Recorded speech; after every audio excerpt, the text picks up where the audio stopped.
On est place Jules Geoffrin en face de la mairie du 18e et donc c'est le rassemblement de la liste des sans-voix donc qui pose la question du droit de vote des étrangers dans la cité. On est toujours là, on n'est pas baissé les bras, comme pays comme la France, le pays de droit et de la démocratie.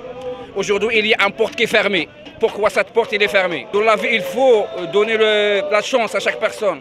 Si on dit on vit ensemble, on décide ensemble, on travaille ensemble, pourquoi on met les gens de l'autre côté, on met des gens sur la touche? Aujourd'hui, nous voulons un changement. Merci beaucoup, je vous remercie. Ben oui, nous avons réussi notre pari. On a été invalidés comme il fallait, mais on a été quand même réceptionnés, donc super. Et puis là, on continue. Il y a une très bonne nouvelle dans la mesure où on a réussi à déposer la liste des sans-voix à la préfecture. On a été traité comme le PS et l'UMP. C'est une victoire et c'est pas fini. On va continuer à surprendre dans les jours le 23 et le 30. Il faut que les Français ils votent pour la liste des sans-voix le 30, le 23 de ce mois. On a un papier où ce qui est marqué, tu vois, parce que et ils font des leçons de français, tu vois, ces gens-là. Donc, mais si tu traduis leur français, il y a une phrase où c'est marqué « François Hollande, président de la République, est un menteur ». Donc une lettre du préfet de Paris et... On va continuer, ouais. De Paris et Île-de-France. Qui donc s'adresse à Anzouman Sissoko, responsable de la liste des sans-voix, malien comme tout le monde le sait, et en disant qu'il ne veut pas valider la liste, qu'il ne peut pas donner le récépissé définitif pour la liste, et donc qu'on soit candidat, parce que notre liste comprend, alors la phrase exacte, c'est que notre liste comprend des candidats ressortissants de pays ressortissants extra-européens. Voilà, c'est ça la phrase. Ça veut dire que maintenant, on a un document en toutes lettres qui dit que François Hollande a menti quand il avait annoncé qu'en mars 2014, il y aurait le droit de vote pour les étrangers aux élections municipales. Oui, ça demande tout ce qu'elle a dit Mitterrand d'abord, et ça demande tout ce qu'elle a dit Hollande, et même le préfet était menteur. Parce qu'il a dit dans son courrier que les Français étaient en règle. C'est pas vrai. Il y en a même qui ne sont pas à Paris. Ils ont déposé la liste de manière tout à fait légale, avec les documents légaux, comme une vraie liste. Le préfet a été obligé de leur répondre, de leur dire pourquoi la liste ne serait pas validable. C'était la démonstration politique qu'ils voulaient faire. C'est une grande victoire. Les inégalités, il faut les régler à la source. Copé doit être au même niveau d'égalité face à l'argent public qu'un Mamadou et Sofiane. Si on ne règle pas ça, le problème du chômage ne sera pas réglé, l'insécurité et tout ce qui vient avec, c'est le même problème. Ils font le ménage dans nos bureaux, ils construisent nos écoles, ils bâtissent nos routes, ils payent des impôts, on raquette leurs cotisations sociales parce qu'ils ne peuvent pas avoir la ME, par exemple, avec de grandes difficultés. Il y a une inégalité de droit. Ce qu'ils veulent, c'est la justice, c'est l'égalité. C'est tout. Nous sommes des frères, nous sommes des sœurs. Parce que nous, on a quitté ce nom, on a rejoint la France. Parce que la France, la plupart de nos pays, c'est les Français qui nous colonisent. Aujourd'hui, ce n'est pas une raison qu'on est en difficulté aujourd'hui, la France nous recette. Non, on dit non.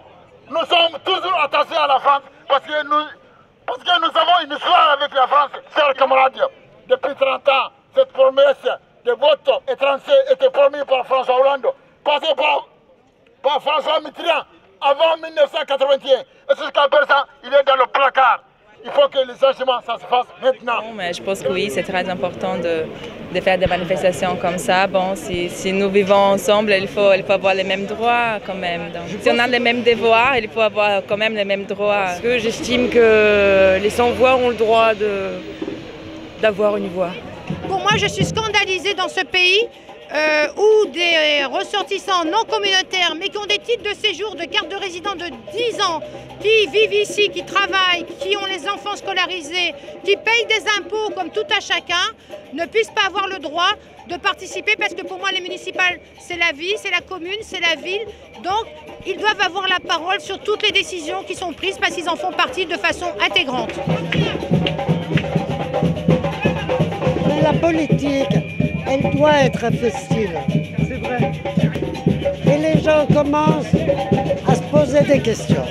On a commencé, on n'était même pas 10 quoi. Et là, il y a une dynamique, les gens s'intéressent, la pétition, tout le monde signe.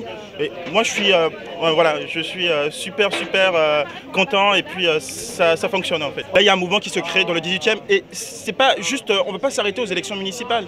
On veut changer les choses.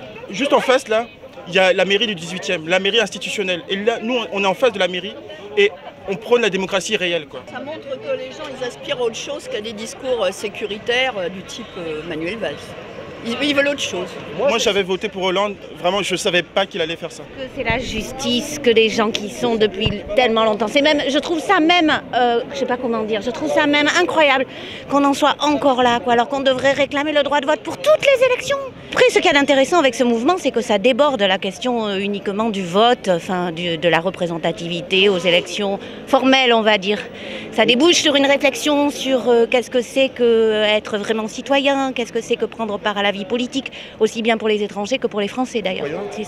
C'est pas normal, comme dans toutes les revendications qu'on entend aujourd'hui, qu'il y ait des gens qui travaillent en France depuis des années, qui payent des impôts, et leurs enfants sont nés sur le territoire français, donc eux ils sont déclarés citoyens français, et leurs parents qui sont là depuis des années, ils n'ont pas le droit, ne serait-ce qu'avoir le vote, ne serait-ce que pour les municipales. Et ce qui est assez étonnant surtout, c'est que tous les ressortissants français qui sont justement dans les pays concernés au Maghreb, en Afrique, etc., eux, ils ont tous les droits. Pourquoi ça ne marcherait pas dans les deux sens? Puis nous, à l'appel de la liste des 100 noms, ils nous ont demandé si on voulait manifester, participer avec nos armes, c'est-à-dire la musique. On a répondu direct banco.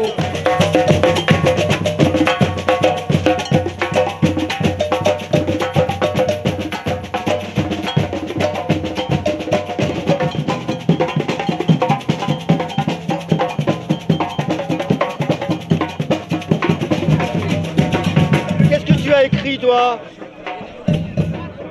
Tout peuple aspire à la vie. Et à la liberté aussi. Et à la liberté surtout. Hein.